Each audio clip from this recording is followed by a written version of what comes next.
Good evening. As you remember, my V12 has two electronic throttle bodies. As you remember, they're both relatively weird stepper type.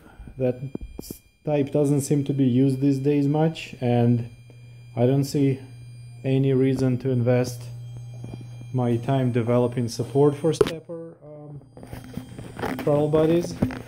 Instead, we will convert this engine to run more typical these days DC motors, and we have progress in this area. So we now have dual drive-by-wire support in rusEfi. That's currently running on this prototyping Manhattan 22mm system of hardware.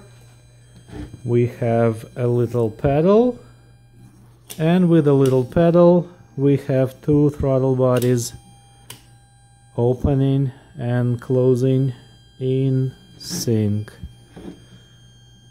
Each of the throttle bodies is running its own PID regulator. Each of the throttle bodies has its own position sensor.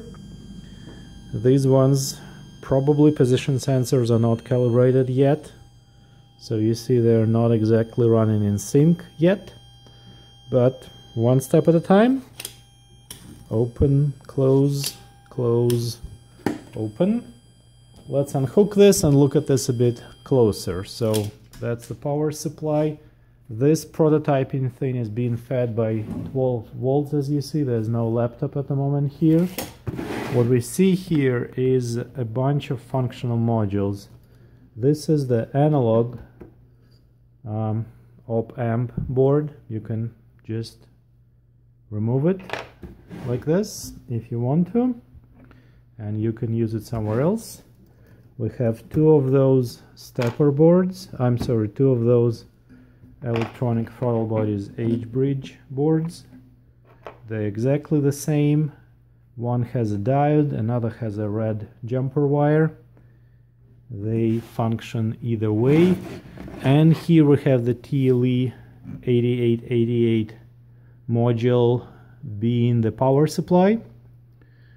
We'll probably not be using this to drive the injectors. That would probably require an extra module because I need 12. And we have the nuclei in the middle, and when we have those blue wings to cross-wire all that together, nuclei could be removed the same exact way, and then a bunch of wires are just jumped through behind or on top. That's how the system works. I think in the next revision I'll have a better silk screen to highlight the fact that each pair of rows are connected electronically. So for example, this pin and this pin are connected through that jumping board. You don't have to bridge individual holes. Each hole is connected with one hole either on the left or on the right. So in that case, the black header is soldered for the module, and then the pins next to that are the ones to access that header. For example, here, that's the header for the module, and then those wires are wired right next to that. Similar idea with the nuclear pins. Nuclear pins are plugged through those two headers, and then they're jumped into this area.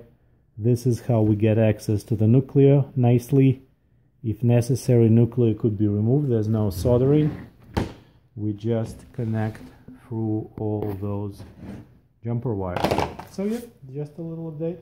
Oh, by the way, I want to thank my 4 Patreon subscribers, and I definitely want to thank Nick for assembling those boards. I definitely want to thank Ola from Norway for designing those little module boards, and I'm probably forgetting many other people I should be thanking, so I'm thanking all the other people I should be thanking.